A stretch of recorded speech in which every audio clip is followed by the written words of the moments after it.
ትምህርት በመረጃ የተደገፈ እና የሚተዳደር ማህበረሰብን ይፈጥራል። ይህም ለሀገር እድገት የማይታበል አስተዋጽኦ ያደርጋል። ከታችኛው ክፍል ጀምሮ እስከ ከፍተኛ ትምህርት ድረስ ያለው የመማር ማስተማር ሂደት፣ አዝማሚያ እና ዘይቤ የትምህርት መሰረታዊ ዓላማዎችን ለማሳካት አይነተኛ ሚና ይጫወታል።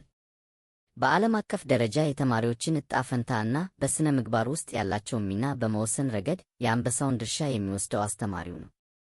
ስለሆነም የዚህ ጽሑፍ ዓላማ በከፍተኛ ትምህርት ተቋማት ውስጥ ላሉ መምህራን የብቃት ምዘና እና የፍቃድ አሰጣጥ መርሃ ግብሮች በኢትዮጵያ የትምህርት ጥራትን ለማረጋገጥ እንደ መሠረታዊ መሳሪያ ማስጀመር ያለውን ጠቀሜታ ለማሳየት ነው።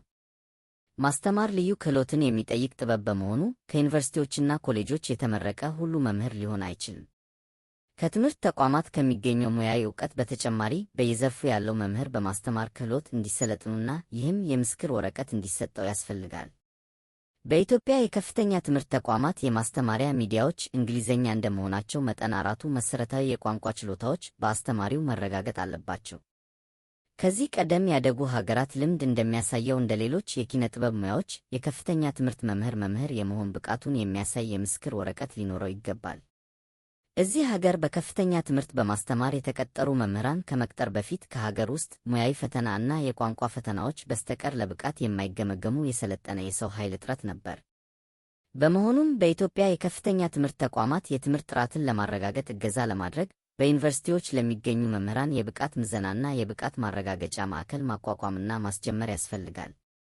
የብቃት ምዘናው ስለ ልዩ ልዩ ሙያዎች እና የማስተማር ችሎታ ደረጃዎች ሁለቱንም ሙያዊ ዕውቀት ማካተት አለበት። ብሔራዊ ማዕከሉ በተመሳሳይ ኃላፊነት ላይ የተሰማሩትን ዓለም አቀፍ ማዕከላት በመጥቀስ አነስተኛ መስፈርቶችን እና ደረጃዎችን ማዘጋጀት ይችላል። በመጨረሻም በዩኒቨርሲቲዎች አስተማሪ መሆን የሚፈልግ ማንኛውም ባለሙያ ያንን ምዘና ወስዶ የማስተማር ፈቃድ በማግኘቱ ያረጋግጣል። ይህ ሁኔታ ከሌሎቹ የጥራት ደረጃዎች ጋር በመተባበር በኢትዮጵያ ዩኒቨርሲቲዎች የትምህርት ጥራትን የማረጋገጥ ተግባር ላይ መሰረት ይፈጥራል። ያቀረቡት ረቂቅ ዝርዝር ነው፣ ነገር ግን ይበልጥ አጭርና የተዋቀረ ለማድረግ መካተት ያለባቸው ቁልፍ ይዘቶችን ነው። አንደኛ፣ መግቢያ ወይም ዳራ። በህብረተሰብ እድገት ውስጥ የትምህርት ጠቀሜታ። የተማሪዎችን የወደፊት ሁኔታ በመቅረጽ እና ዓለም አቀፋዊ ስልጣኔን በማጎልበት የመምህራን ሚና። በኢትዮጵያ የከፍተኛ ትምህርት ጥራትን የማስተማር ሂደት ወቅታዊ ፈተናዎች። ሁለተኛ፣ የችግር መግለጫ። በኢትዮጵያ ከፍተኛ ትምህርት ተቋማት ውስጥ ላሉ መምህራን የብቃት ምዘና እና ፍቃድ አሰጣጥ እጥረት። የአሁኑ የቅጥር ልምምዶች በቂ አለመሆን፣ ለምሳሌ በአካባቢያዊ ሙያዊ ፈተናዎች እና የቋንቋ ፈተናዎች ላይ ብቻ መተማመን። የማስተማር ብቃት ከተረጋገጠ ባደጉት ሀገራት ካሉ ልምዶች ጋር ማወዳደር። ሦስተኛ ዓላማ። በኢትዮጵያ የከፍተኛ ትምህርት መምህራን የብቃት ምዘና እና የፍቃድ አሰጣጥ ፕሮግራሞችን መተግበር ያለውን ጠቀሜታ ለማጉላት። አራተኛ፣ የቀረበ መፍትሄ። የብቃት ምዘናና ማረጋገጫ ብሔራዊ ማዕከል ማቋቋም። ዓለም አቀፍ ልምዶችን በማመዛዘን ለአስተማሪዎች ዝቅተኛ ደረጃዎችን እና መስፈርቶችን ማዘጋጀት። በሁለቱም ሙያዊ ዕውቀት እና የማስተማር ችሎታ ብቁነትን ማረጋገጥ።